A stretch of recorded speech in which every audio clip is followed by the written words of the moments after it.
자, 여기 베트남이라는 나라가 있습니다. 여러분은 베트남 하면 뭐가 떠오르시나요? 휴양지, 쌀국수, 베트남 전쟁, 사랑해요 바캉스, 국제결혼? 요즘에는 떠오르는 투자처, 기회의 땅. 그러면서도 또 요즘에는 한국이 어려울 때 동수친 나라라는 이미지도 있는 것 같아요. 비록 코로나19로 인해 베트남 경제가 박살이 나고 있지만 불과 2020년까지만 해도 베트남 경제는 무서운 상승 가도를 달리고 있었습니다. 코로나19 직전까지 7%대의 경제 성장을 보이고 있었어요. 중국에서 사업하던 양반들이 중국의 인건비도 점점 상승하고 외국계 자본에 대한 탄압이 심해지니까 탈중국을 하려는 움직임이 있어요. 이때 한국에서 새로운 생산 거점으로 주목받은 나라가 베트남이에요. 삼성이나 LG 같은 국내 최고 대기업들도 베트남에 진출했고 2017년부터는 신남방 정책이라고 해서 국가 차원에서 동남아 진출을 장려해요. 2020년 기준 베트남에 가장 투자를 많이 한 나라는 한국입니다. 이렇게 중국의 뒤를 잇는 포스트 차이나의 길을 걷던 베트남이 지금 코로나 바이러스로 인해 쑥 빼받치되고 있습니다. 코로나가 종식된 이후에는 이 관계가 어떻게 될까요? 오늘은 한국과 베트남 관계의 과거와 현재, 미래에 대해서 알아보겠습니다. 우선 한국과의 관계를 알기 전에 베트남과 한국은 알게 모르게 많이 닮은 나라라는 걸 보여드릴게요. 듣고 보면 조금 소름 돋을 수도 있어요. 한국과 베트남은 모두 역사적으로 중국의 침략과 문화적 영향을 받아온 나라예요. 그래서 언어 자체도 한자 문화권이고 쌀이 주식이고 젓가락을 사용하며 유교 문화도 짙게 배어 있어요. 베트남은 지리적으로 동남아시아에 위치해 있지만 문화적으로는 동북아시아의 색채가 짙게 배어 있는 나라예요. 또한 열강들에 의해 공산주의의 북쪽 정부, 자본주의의 남쪽 정부로 분단됐던 역사를 지녔고 이 분단으로 인한 전쟁을 겪었습니다. 닮은 점이 참 많죠. 이 정도면 전생에 부부였을 수도 있겠네요. 베트남이 남북으로 분단된 건 1954년, 그때부터 1970년대 초반까지 한국은 남베트남과 북베트남보다도 못 살았었어요. 당시 산업화가 제대로 이루어지지 않은 상태여서 베트남과 남북한은 모두 농업 중심의 국가였는데 1년 내내 날씨가 따뜻하고 온 국토에 평야가 가득해서 농사도 잘 되는 베트남에 비해 한국은 국토의 60%가 산지고 사계절이 너무나도 뚜렷해서 농업 생산량도 한참 뒤처졌기 때문이죠. 이쯤 되면 단군 할아버지가 더 잡으실 때 부동산 사기를 당했다는 게 맞는 것 같네요. 아무튼 이때는 서로 존재만 어렴풋이 알고 있는 사이였습니다. 그런데 1964년 베트남 전쟁이 발발합니다. 한국은 이때 미국과 함께 남베트남을 도와 대규모 파병을 했죠. 미국 해병대가 깜짝 놀랄 만큼 잘 싸웠지만 결국 북베트남에게 승리를 내주게 됩니다. 베트남은 이 과정에서 적화 통일이 됐습니다. 전쟁으로 인한 상처와 공산주의라는 체제의 특성상 베트남 경제는 계속 제자리 걸음을 했고 한국 경제는 날개도 친 듯 폭발적인 성장을 하게 됩니다. 공산화가 된 이후에 베트남과 한국은 서로 쌩을 까게 됩니다. 이때 한국에서는 냉전으로 인한 반공이 트렌드였죠. 그래서 완벽하게 공산주의 국가가 된 통일 베트남이랑은 아무런 교류를 하지 않았어요. 이때 베트남은 북한과만 수교해서 한국어도 북한의 문화어 교재로 공부하고 한국은 남베트남 괴뢰국을 도와준 개쓰레기 침략국이다라는 악인을 찍어버려요. 한국에서 베트남어를 배우던 사람들은 낙동강 오리알이 되어버리고요. 그렇게 서로 닮은 구석이 많은 한국과 베트남은 국가체제를 이유로 10년여의 세월을 서로 손절하고 지냅니다. 하지만 냉전이 트렌드였던 1978년에 갑자기 중국의 덩샤오핑이 공산주의 국가로서는 특이하게 개혁 개방을 해서 중국이 급격한 성장을 하게 돼요. 이때 미국이랑도 탁구 치면서 외교하고 잠재력이라는 게 폭발을 해요. 베트남도 이거를 보고 감명을 받아서 도이모이라는 이름의 경제 개혁 개방 정책을 펼치게 됩니다. 그러다가 자유주의 국가와 공산주의 국가의 화합회장이었던 1988년 서울올림픽에 베트남이 출전하고 나서 한국과 베트남 두 나라는 슬슬 아이 컨택을 하기 시작합니다. 이후 소련이 붕괴되고 냉전이 종식된 이후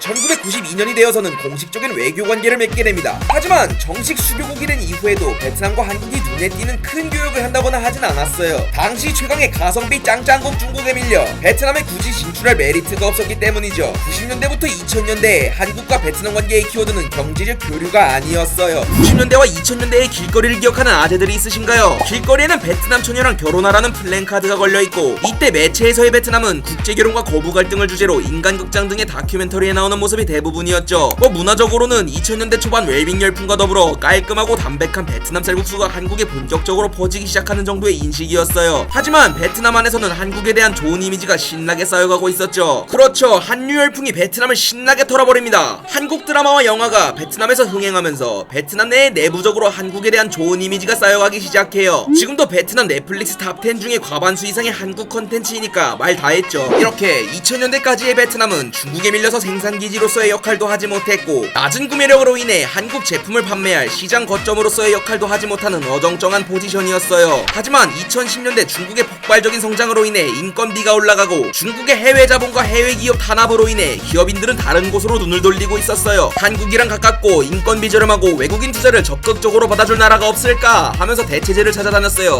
그게 바로 베트남이었죠. 2010년대 초반부터 슬슬 베트남과 한국은 썸을 타기 시작해요. 한국어를 배우려는 베트남이들이 폭발적으로 증가하고 베트남어를 배우려는 한국인들도 많아지고 있었죠. 2013년부터는 베트남어가 공식적으로 수능의 제2외국어 과목으로도 지정이 돼요. 또 베트남이 여행 인지로도 각광을 받아요. 놀기도 좋고 경치도 진짜 이쁘거든요. 2010년대부터 베트남 관광을 가는 한국인들이 폭발적으로 증가하게 되죠. 삼성전자, 포스코, 현대차, LG 등 국내 최고의 기업들이 베트남에 공장을 짓고 애플 등의 외국 대기업도 베트남에 공장을 지었어요. 이렇게 대기업들이 진출하면서 사람들은 떠오르는 신흥공업국 베트남과의 상생과 협력에 대한 가능성에 주목하기 시작해요. 그리고 중국에 진출했던 한국 기업들이 탈중국을 엄청나게 적극적으로 고려하게 되는 사건이 터지게 되는데 2016년 중국에서 한국의 사드 배치를 이유로 경제적으로 보복을 하게 돼요. 한한령이나 뭐다에서 K-팝이나 한국 드라마들 퇴출하고 한국 제품의 매출은 바닥을 치게 되고 롯데라는 굴지의 대기업도 중국 시장에서 철수하게 되는 쇼킹한 사건이 발생하게 돼요. 이때부터 한국에서는 경제의 중국 의존도가 높아지면 나중에 큰일 나겠다라는 생각을 하게 되죠. 그래서 2017년부터 대두되는 것이 신남방 정책이에요. 동남아 국가들과의 협력을 강화해서 중국의 기운도 적게 받고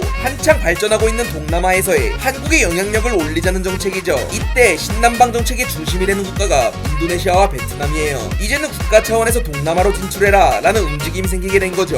베트남과 간질간질한 사이 그때 마침 베트남에서 엄청난 바람이 불게 돼요. 바로 한국의 박항서 감독이 이끄는 베트남 축구 국가대표팀이 선전을 하게 됩니다. 아시안게임 4강도 가보고 스즈키컵도 우승하는 등 좋은 성적을 내게 돼요. 그때 베트남에서는 박항서의 인기가 대단했고 박항서 이름으로 된 도로도 나오고 했었어요. 유튜브나 뉴스 보면 베트남 사람들이 길거리에서 태극기랑 박항서 사진 들고 다니고 한국 사랑해요, 박항서 사랑해요 하면서 우는 모습을 볼 수 있었어요. 마치 2002년 월드컵 4강 신화에 갔던 한국을 다시 보는 것 같았어요. 아무튼 베트남이 이렇게 한국을 좋아해주니까 한국에서도 베트남에 대한 좋은 감정이 꽃피고 있었어요. 슬슬 경제적으로도 문화적으로도 교류할 수 있는 로맨틱한 사이가 된 거죠. 하지만 얼마 지나지 않아 중국을 시작으로 코로나19 사태가 터지게 되고 조기 대응이 미흡했던 한국이 코로나19 최대 감염국이 되어버려요. 한국이 코로나 충격으로 많이 힘들어하던 와중 뜬금없이 한배 관계를 안드로메다로 보내버리는 사건이 터지게 됩니다. 베트남 정부가 갑자기 베트남 하노이 공항에 도착 예정이던 한국발 비행기를 회항시키고 다낭에 있던 교민들을 통보도 없이 격리시키는 등의 조치를 해요. 베트남 내에서의 코로나 확산을 근본부터 제거하기 위한 예방책들이었지만 한국인들 입장에서는 당황할 만한 조치들이 있었어요. 갑작스러운 격리에 당황한 한국인 교민들이 베트남 정부의 처신에 대해 불만을 가져요. 베트남 정부는 격리된 한국 교민들에게 베트남의 빵인 반미라는 음식을 제공하는데 갑작스럽게 격리된 한국인들은 이에 대해 갑자기 가둬놓고 빵 쪼가리를 줬다라는 불만을 표현해요. 한국인들은 이런 예정이 없던 격리 생활에 대한 불만을 표현한 것인데 이 사건이 베트남 언론에서 대서특필되고 베트남 사람들이 갑자기 급발진을 하기 시작합니다. 한국을 비하하는 짤들이 생겨나고 사우스 코로나라면서 태극기를 이따구로 합성하고 한국은 원래 개새들이다 라는 여론이 시작됩니다. 베트남에서 혐한 관련 컨텐츠를 생산해내는 것들이 위안부 문제나 세월호 등 민감한 부분도 건드리면서 선을 넘기 시작합니다. 물론 갑자기 이유 없이 이러진 않았을 거예요. 비록 외부적으로는 한류나 박항서 등으로 좋은 이미지의 국가였지만 매매운 형식의 국제결혼부터 시작해서 한국으로 왔던 외국인 노동자들이 받았던 멸시, 베트남전에서의 기억 등등 분명히 한국에 안 좋은 감정을 가진 베트남 사람들이 많았을 거예요. 이때 차곡차곡 쌓였던 열등감이 반미 빵 쪼가리 사건으로 인해 폭발해서 한국을 비난하는 화살이 됩니다. 당연히 박항서 열풍 때 베트남에 대해 좋은 감정이 생겨난 한국인들에게는 큰 충격이었겠죠. 코로나가 한국에서부터 시작된 것도 아닌데 갑자기 이렇게 평균 대접을 받고 좋은 관계라고 생각했던 베트남한테 멸시를 당하니까요. 그래서 2020년에 한국과 베트남은 서로에 의해 기분이 상하게 됩니다. 그것도 한국과 베트남이 경제적 문화적 교류를 최고로 왕성하게 하던 시기에 말이죠. 하지만 서로의 영린을 건드리며 극단적인 혐오를 하던 사람들은 일부에 불과합니다. 개인적으로 베트남은 앞으로 중국의 의존도를 크게 줄일 수 있는 새로운 거점으로서 확실한 가치가 있는 곳이라 생각합니다. 대중국 의존도를 낮추는 것이 트렌드이기 때문에 한국과 베트남은